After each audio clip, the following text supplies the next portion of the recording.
Alright, good evening po mga kaabag. Welcome po ulit dito sa atin pong daily live streaming dito po sa Kaabag sa Simbahan. At ito po ang inyong abang lingkod, Brother John Ray. Sa gabi pong ito ay meron po tayong sasagutin na isang pastor ng Baptist na si Pastor Rayan Fuentes, no?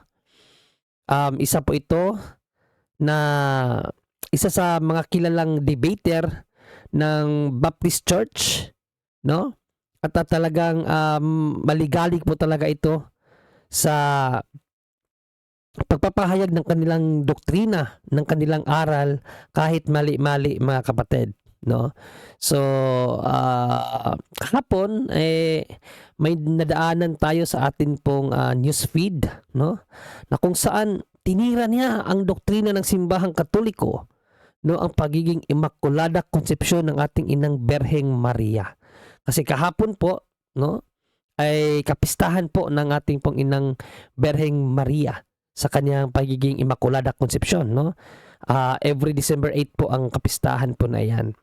At yun nga po, no, tinuligsa na naman ni Rian Fuentes ng Bible Baptist Church mga kapatid. Kaya bibigyan po natin ng katugunan ang kanya pong paninira sa doktrina ng simbahan, no, para po sa mga kapatiran natin na kulang sa kaalaman, kung sakali makita nila ang video ni Rian Fuentes, hindi sila agad maniwala dahil atin pong sinagot dito din po sa atin pong channel mga kapatid. Okay? So yan po ang ating pag-uusapan at sasagutin sa araw po na ito or sa gabing ito mga kapatid. Makatapos lamang po ang isang paalala.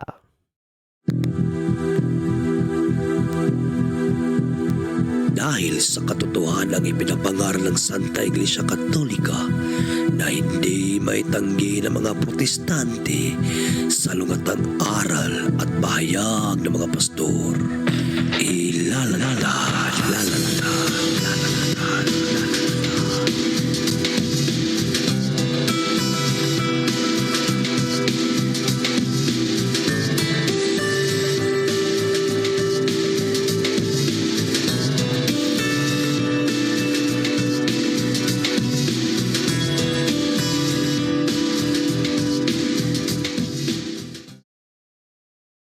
Bag sauce Simbahan.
Oy, patay pala yung mic.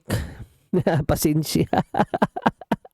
Pasensya, nakapatay pala yung mic ko mga kapatid, no? So again mga kapatid, ito po ang inyong abang lingkod, no, si Brother John Ray. Isa po sa tagasagot ng programang Punto por Punto.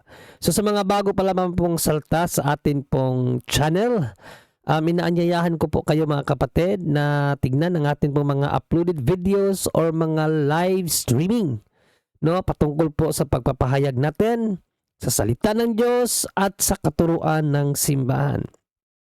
So hinihikayat ko po kayo mga kapatid na i-like and share ang bawat po videos na akin pong ina-upload para po sa pagpalaganap sa katotohanan. At of course, pag-subscribe na rin ng ating channel at pahit ang notification bell para palagi po kayong ma-update every time po na iiri tayo dito sa YouTube para magpapahayag sa katotohanan at sa katuruan ng simbahan. Maraming salamat mga kapatid. So, umpisa na po natin, no? Ang atin pong doktrina patungkol po sa Immaculate Conception na kung saan ipinagdiriwang po ito ng simbahan kahapon, no? December 8. Yan po ang napili ng simbahan sa pag-alala sa pag-conceive ng ating Inang Birheng Maria sa kanya pong sa sinapupunan po ng kanyang ina na si Santa Ana, mga kapatid, no? At ito po ay tinuligsa kahapon, no, ng isa pong Bible Baptist pastor na si Rian Fuentes, no? Na kung saan po talagang maligalig po ito sa Facebook para magpahayag ng kanilang pananampalataya at pasaringan ang doktrina ng inang simbahan, mga kapatid. So ngayon, pakikinggan natin ang kanya pong mga pahayag patungkol po sa pagiging Immaculada Conception ng ating Inang Birheng Maria, ang kanyang mga patutsada, ang kanyang mga maling interpretasyon sa banal na kasulatan. Kaya hindi nila pinaniniwalaan, particularly si Pastor Rian Fuentes, no, ang turo ng simbahan about pagiging Immaculada Conception or Immaculate Conception ng ating Inang Birheng Maria, mga kapatid. So without further ado, ating pakinggan ng buo ang atake ni Pastor Rian Fuentes at ating sagutin, mga kapatid. Ito po si Pastor Rian. Oops, sorry. Ito pala. Magandang araw po sa ating lahat. Welcome dito sa 5-Minute Apologetics Lesson. At ngayon po, Pastor R.A. once again, magbabahagi po sa inyo ng aming aral.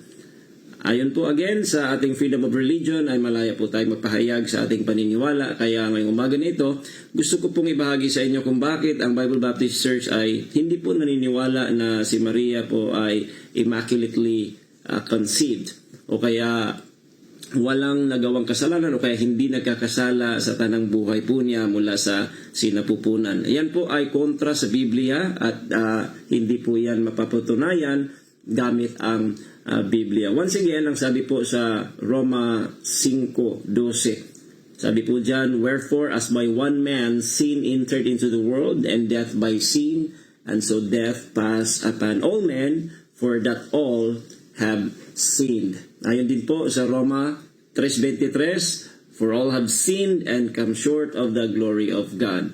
And this is very biblical, mga kaibigan, mga kapatid, dahil mula noong nagkasala si Adan at si Eva sa Genesis chapter 3, ay naipasa po yung tinatawag nating sinful nature, yung makasalanang kalikasan. Kaya hindi talaga maiiwasan na ang tao ay makagawa ng kasalanan. Ngunit hindi po ito problema dahil ang ating Panginoong Diyos ay meron po namang paraan paano po malinis o kaya mapatawad ang isang tao. Kaya we believe na si Maria po ay minsan ding nagkasala dahil po sa mga talatang ito na lahat po ay nagkakasala sa mata po ng Diyos. So minsan siyang nagkasala, ngunit siya po ay nilinis o kaya pinatawad ay hindi po yan problema, kagaya po ng ibang mga lingkod ng Diyos. Ngunit ang ating Panginoong Hesukristo na nagkatawang tao o naging tao, siya lamang po ayon sa Biblia ang hindi nagkakasala.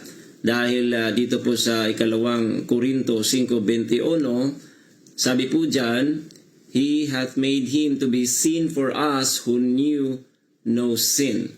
Na talagang walang pagkakasala kasi po ang Diyos lamang po ang walang kasalanan. Kaya kung si Maria man ay nakagawa ng kasalanan o nagkasala man siya mula sa kanyang kabataan hanggang siya po ay lumaki, ngunit kung siya po ay linisin o kaya patawarin ng Diyos ay wala pong problema yan. So kung meron magsasabi na kailangan po ng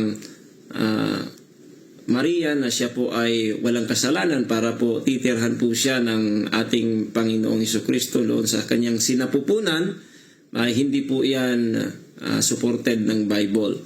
Dahil pwede pong manirahan ang Panginoong Diyos sa tao kahit ang tao ay nagkasala pero siya po ay nilinis. Pagkatapos na siyang linisin, according to John chapter 14 verse 23, sabi dito, Jesus answered and said unto him, If a man love me, he will keep my words, and my Father will love him, and we will come unto him and make our abode with him.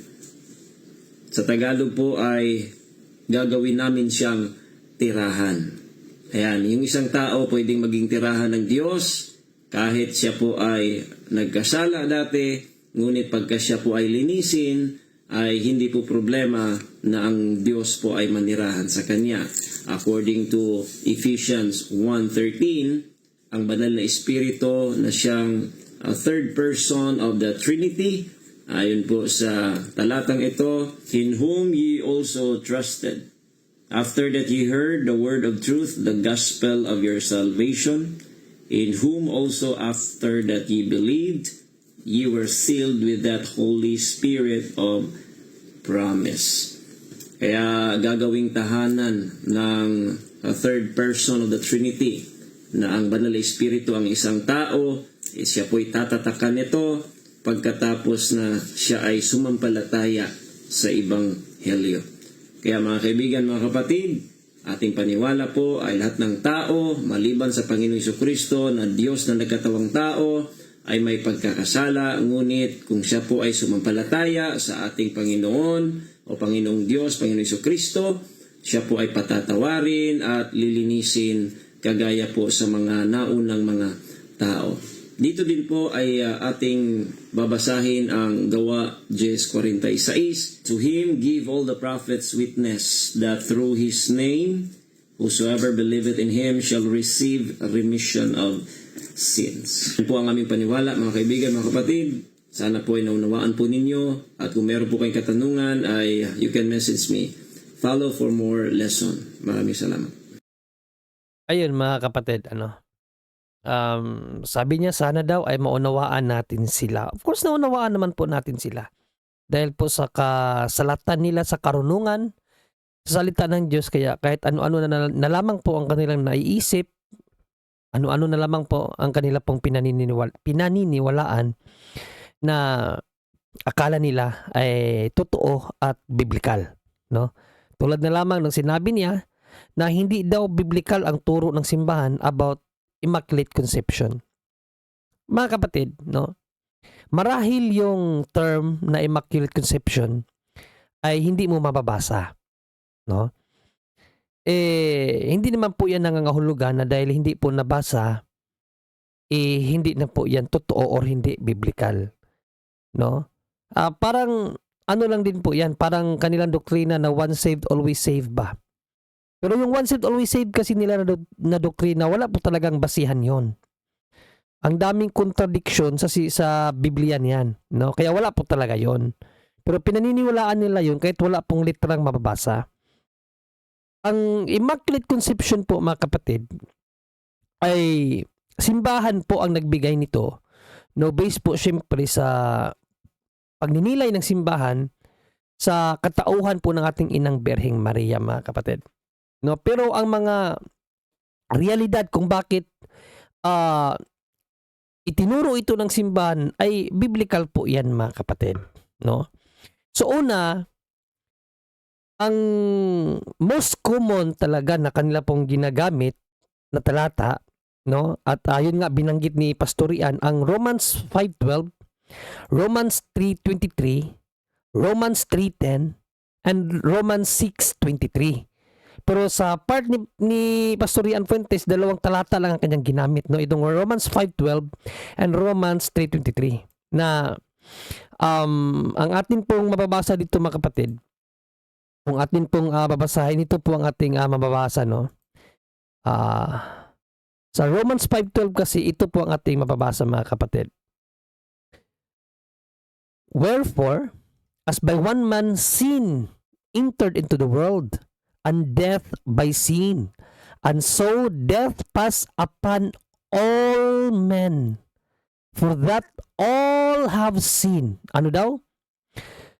All have sinned. Ang lahat daw ay nagkasala. Dahil sa nagkasala ang isang tao, si Adan at si Eva, no?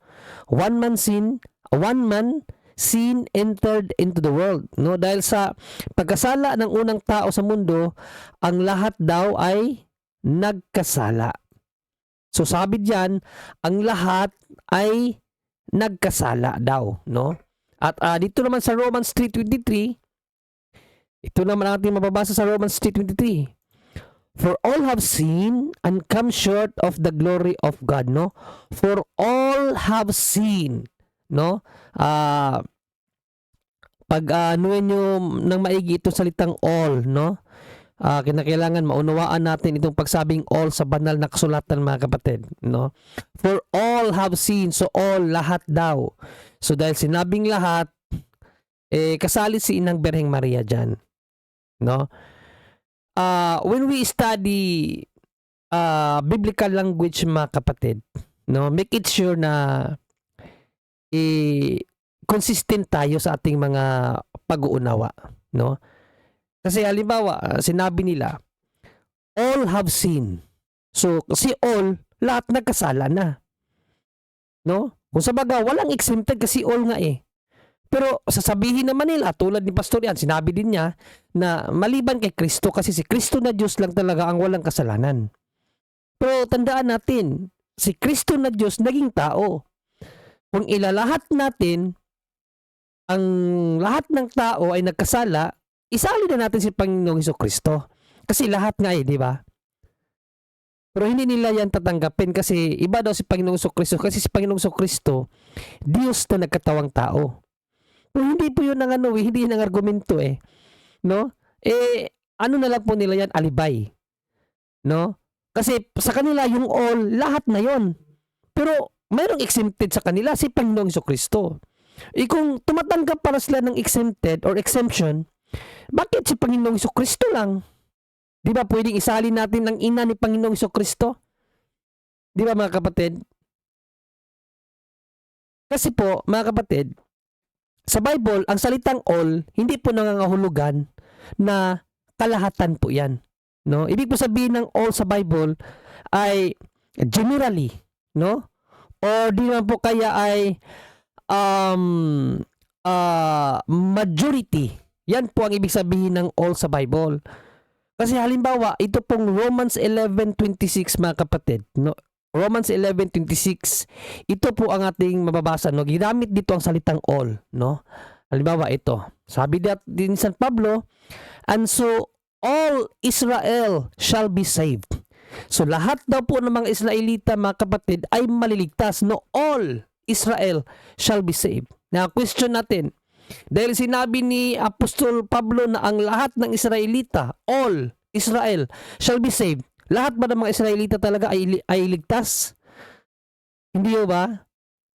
So, in biblical language, yung salita pong all is not absolute, mga kapatid.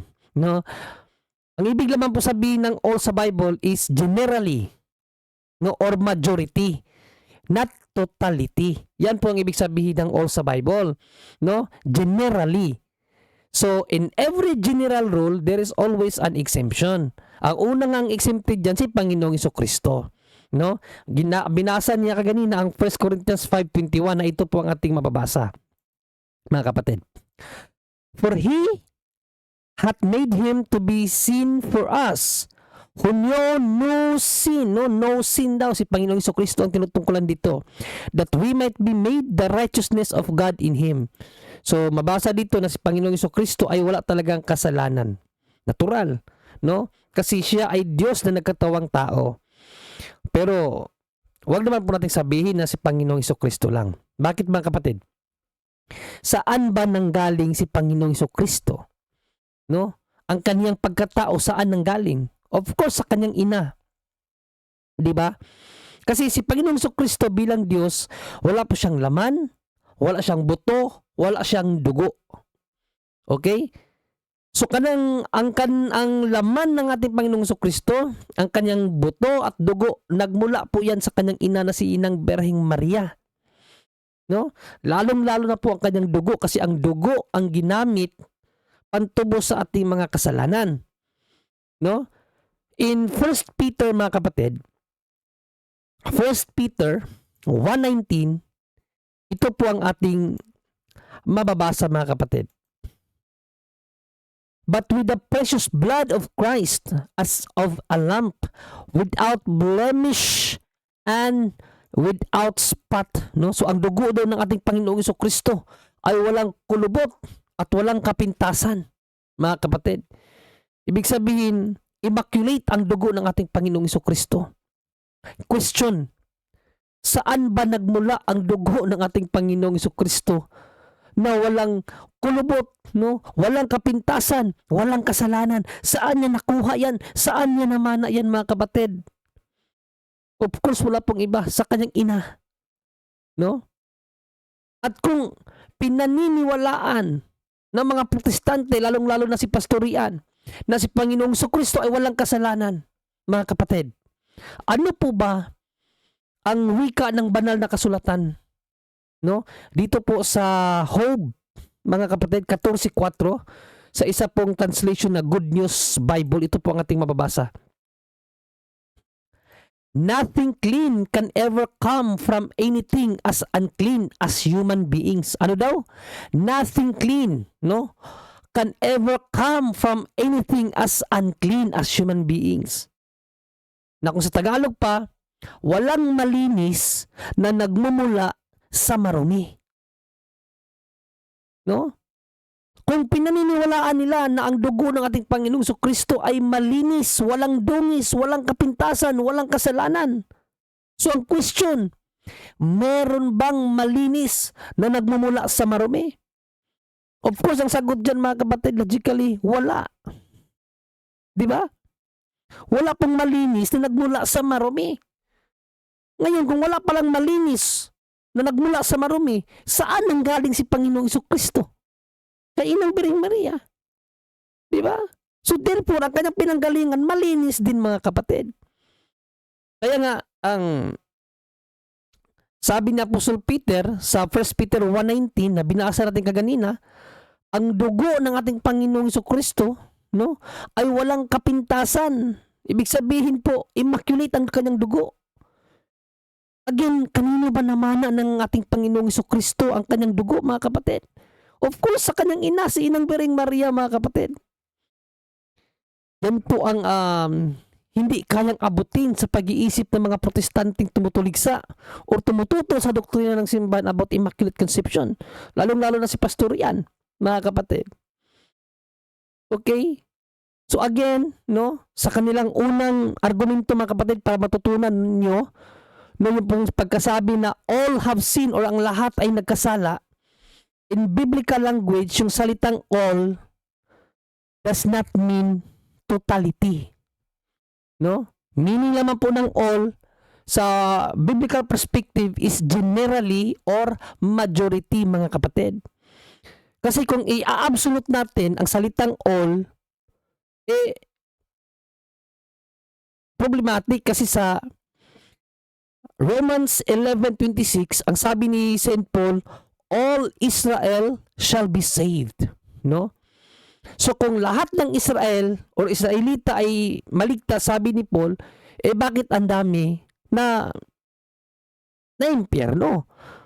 Lalong-lalo na yung mga tumilig sa kay Panginoong Kristo na mga Pariseo. Di ba, mga kapatid? Si Judas Iscariote na tumalikod kay Panginoong Kristo. Sabi ni Panginoong Kristo, si Judas is son of hell. So again, yung salitang all sa Bible in biblical perspective or biblical language, yung all po, mga kapatid, is not absolute but generally or majority. And ayon po sa kasabihan, no, in every general rule there is always an exemption. At sino po yung exempted doon? Una, si Panginoong Kristo. At dahil si Panginoong Jesucristo ay katulad po ng kanyang ina na immaculate din. Sabi ni St. Peter, no, in 1 Peter 1:19. Bakit sinabi natin tulad ng kanyang ina? Kasi walang malinis na nagmumula sa marumi. Sabi po yan ni Propeta Job sa kanyang aklat, no, 14:4 ng aklat ni Job, walang malinis na nagmumula sa marumi. Mga kapatid, kaya kung malinis si Panginoong Jesucristo, wala siyang bahid ng kasalanan, wala po siyang kulubot sa kanyang pagkasiya. Therefore, ang kanyang pinanggalingan sa kanyang pagkatao na si Inang Biring Maria ay wala din pong blemish, spotless po mga kapatid. Okay? Ngayon, ang ikalawa niyang argumento, ito pong John 14:23. Actually, kung maalala niyo ang sinabi niya, ang sabi niya, noon daw, siguro daw, no, hindi siya sigurado kasi siguro daw, nung nagdalaga si Inang Biring Maria, kung ano man mga kasalanan meron siya, sabi niya, wala pong problema yun kasi pwede naman po siyang linisin ng Panginoon tulad daw sa John 14:23. Kasi sa John 14:23 mga kapatid, ito po ang ating mababasa. Ano? Sa John 14:23, sabi ni Panginoong Hesus, "And Jesus answered and said unto him, If a man love me, he will keep my words, and my Father will love him, and we will come unto him and make our abode with him." So, ang mga umiibig daw sa Diyos, ang sumusunod sa Diyos, ay pananahan ng Diyos. No? So, katulad lang daw din natin yan mga kapatid, na kahit makasalanan tayo, ang Diyos ay pwede pa ring manahan sa atin. So, inahalin tulad nila ang sitwasyon ni Inang Biring Maria sa sinabi ni Panginoong Jesucristo. Mali. Dahil una, hindi po yung literal na ang Diyos talaga ay titira sa atin mga kapatid. Na si Panginoong Jesucristo at ang Ama titira sa atin, sa loob-loob natin. Hindi po yung literal. No? Hindi po yung literal mga kapatid. Okay? At ang pinagkaiba mga kapatid, ang pinagkaiba, ito po ang pinagkaiba. Si Panginoong Jesucristo at ang Ama ay maninirahan sa tao after matubos ang mga tao. Right? Malinaw po yan, no? Kaya nga, makakapanahan na sa atin ang Diyos, pero hindi po yan literal na ang Diyos talaga ay titira sa ating loob-loob. Hindi po. Ibig po sabihin, ang Diyos po ay makakasama natin. Kakasama po natin siya sa araw-araw kung tayo po ay walang pagkakasala. Okay, yan po ang ibig sabihin yan. Pero for the sake of arguments, gamitin natin ang argumento ni Pastor Ian Fuentes mga kapatid na mananahan sa atin ang Diyos daw. Katulad daw yan nangyari kay Inang Biring Maria, hindi po. No? Dahil ang sinabi ni Panginoong Jesucristo sa 14:23, after na mailigtas ang mga tao sa pagkakasala. Alright? Di ba? Kasi sa Hebrews 10:14, pinaging banal na tayo ng Diyos. Basahin na lang po natin, no? In Hebrews 10:14 mga kapatid, after mamatay ng Panginoong Jesucristo mga kapatid, pinaging banal na po tayo. No, kaya pwede na po siyang manahan sa tao mga kapatid, no? Ito po ating mababasa. By the which when we are sanctified through the offering of the body of Jesus Christ once and for all. So ano daw tayo? We are sanctified, no? Sanctified na tayo sa pag-offer ni Panginoong Jesucristo sa kanyang katawan, no?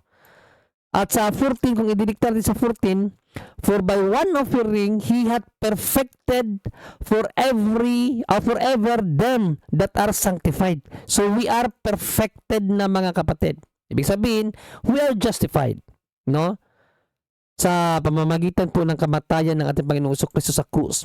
Kaya po ang Diyos ay pwede na po silang manahan po sa atin. No, biblical language lang po yan, hindi po yan literal mga kapatid na titira sa atin ang Ama, Anak at Espiritu Santo. Hindi po, biblical language lang po yan. Ibig po sabihin, makakasama po natin sila sa ating daily routine, daily lives kung tayo po ay hindi magkakasala. Yan po ang ibig sabihin nun, no? Pero again, for the sake of argument, no, sa language ng Biblia, mananahan sa atin ng Diyos. Okay? So, nangyari po yan after po ng pagtubos ng ating Panginoong Jesucristo. Okay? Tandaan po natin, ang Panginoong Jesucristo ay pumasok sa sinapupunan ng Inang Birheng Maria before salvation. Okay? Before salvation, mga kapatid. Ano po ba ang sabi ng banal na kasulatan? No? Before salvation. Ang Diyos ba ay pumapasok sa katawan ng taong may bahid ng kasalanan? Hindi po, mga kapatid, no? Hindi po ito alam ng mga protestante at pastorian kasi ang Biblia po nila, mga kapatid, kulang. 66 books lang. No? Samantalang, sa Biblia ng Katoliko, na tunay na Biblia kasi hindi kulang, mayroon pong sulat ang propeta ni si Haring Solomon patungkol po sa kalooban ng Diyos. Kung ang Diyos ba ay pumapasok sa katawan ng tao na may bahid ng kasalanan. Basahin po natin, mga kapatid, no? Sa Wisdom of Solomon 1:4, gamitin natin ang King James Version na mayroon pong deuterocanonical, no? Kasi ang King James Version kasi na pinanghahawakan ng karamihan ngayon ng mga protestante, bawas na po yan. So doon po tayo sa original King James Version 1611 na mayroon pong apocryphal or yung tinatawag nila apocrypha, sa mga Katoliko naman tinatawag na deuterocanonical, no? Ano po ba ang nakasaad sa aklat ni Solomon patungkol po sa kalooban ng Diyos, mga kapatid? Basahin natin ang Wisdom of Solomon chapter 1 verse 4 po, mga kapatid, and 6. Ito po ang ating mababasa. For into a malicious soul, no? Malicious soul, ibig sabihin katawan po yan ng tao. Wisdom shall not enter. Ano daw? Wisdom shall not enter nor dwell in the body that is subject unto sin. Ulitin natin, mga kapatid, dandahanin natin ang pagbasa, no? For into a malicious soul, no? Ibig sabihin makasalanang tao, wisdom shall not enter nor dwell in the body that is subject to sin. Okay? So, ang Diyos daw, ang wisdom ay hindi nananahan sa katawan na alipin ng kasalanan. Who is this wisdom? Kung idirekta po natin sa 6, no, sa 6, mga kapatid, ang nasabi ko ganun na 16, no, 6 pala. Sa verse 6, ito po ang ating mababasa. Sino ba ang wisdom? Sabi dito, for wisdom is a loving spirit. No? For wisdom is a loving spirit and will not acquit a blasphemer of his words. For God is witness of his reins and a true beholder of his heart and a hearer of his tongue. So, therefore, the wisdom is God himself, mga kapatid. Na kung balikan natin sa 4, ang sabi ni Propeta Haring Solomon, wisdom shall not enter nor dwell in a body who is subject of sin, mga kapatid. No? Hindi daw nananahan ang Diyos sa katawang alipin ng kasalanan. Tandaan natin, kailan nanahan ang ating Panginoong Jesucristo sa ating Inang Birheng Maria? Before salvation, wala pang kaligtasan, mga kapatid. Hindi pa niya niligtas ang mga tao. So kung before salvation, kung may kasalanan pa si Inang Birheng Maria sa kanyang pagkasiya, papasukan kaya siya ng Diyos, mga kapatid? Hindi. Bakit? Sinabi na po ng Diyos sa kanyang banal na kasulatan na siya na Diyos ang wisdom, hindi papasok, no, sa katawan ng taong alipin ng kasalanan, mga kapatid. Yan po ang hindi maabot ng mga protestante ni Pastor Rian Fuentes sapagkat ang kanilang Biblia ay kulang. Wala po kasi sa kanila ang Biblia ng Wisdom of Solomon, mga kapatid. Kaya hindi po yan revealed sa kanila na katotohanan kasi wala yan sa Biblia nila na may pahayag pala ang Diyos na siya na Diyos hindi pumapasok sa katawan ni titira sa katawan ng taong alipin ng kasalanan. Aging mga kapatid, pumasok si Panginoong Jesucristo ang Diyos Anak sa sinapupunan ng Inang Biring Maria before the salvation of the world. So ano ang konklusyon natin dyan?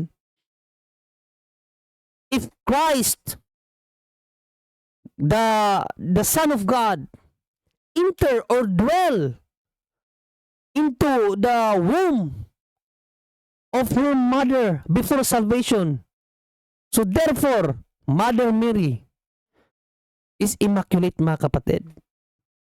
No? Pagkalinaw yan. Kasi hindi pumapasok or naninirahan ang Diyos sa katawan ng taong alipin ng kasalanan. Bakit siya pumasok? Nanahan sa sinapupunan ng Inang Biring Maria bago pa ang kaligtasan kung marumi pala si Inang Biring Maria. Mga kapatid, hindi po yan mangyayari. Kasi according po ni St. Paul, no, in 1 Corinthians 14:33, what is God? No? In 1 Corinthians 14:33, mga kapatid, in 1 Corinthians 14:33, mga kapatid, no? Ito ang ating mababasa. No?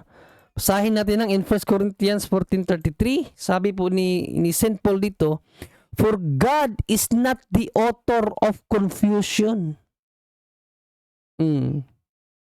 God is not the author of confusion. Hindi ba confusing kung pumasok siya sa sinapupunan ng Inang Biring Maria? Nanahan siya sa sinapupunan ng Inang Biring Maria? Tapos ang kanyang pinanahan ay may bahid ng kasalanan. Hindi ba yung confusing? Confusing yun. Bakit? Ang sabi ng salita ng Diyos sa kasulatan ni Propeta Haring Solomon, ang Diyos ay hindi nananahan sa katawan na alipin ng kasalanan, mga kapatid.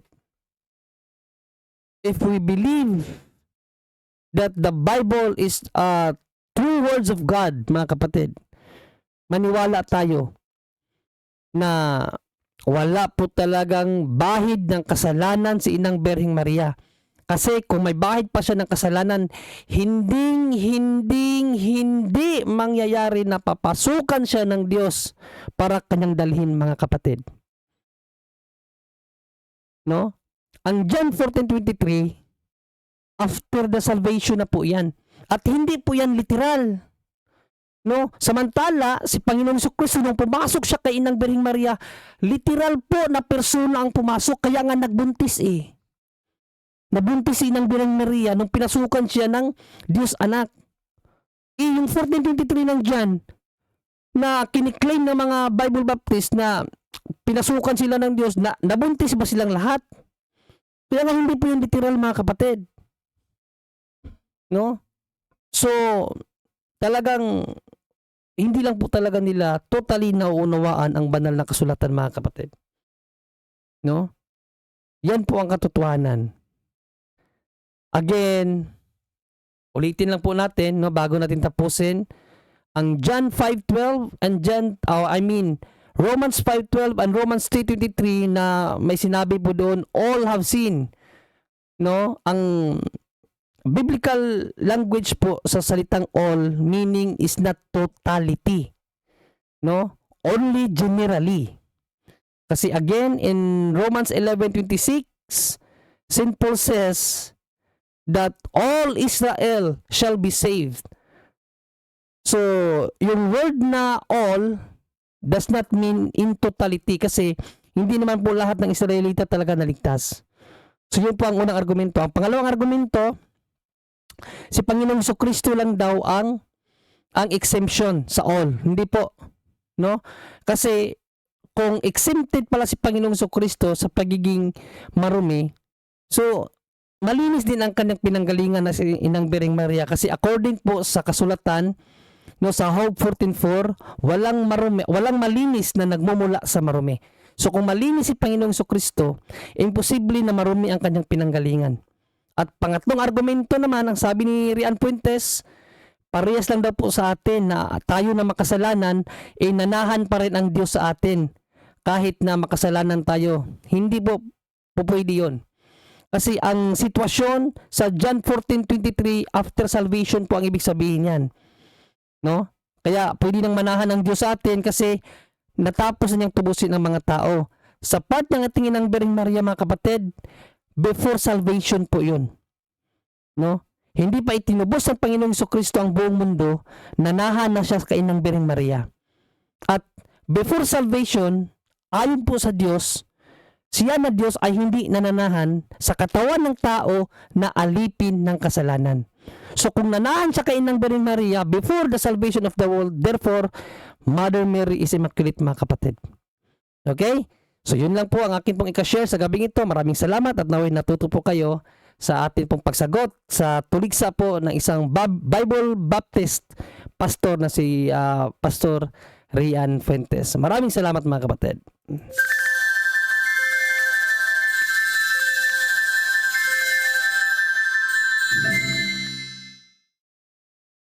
Yon, no?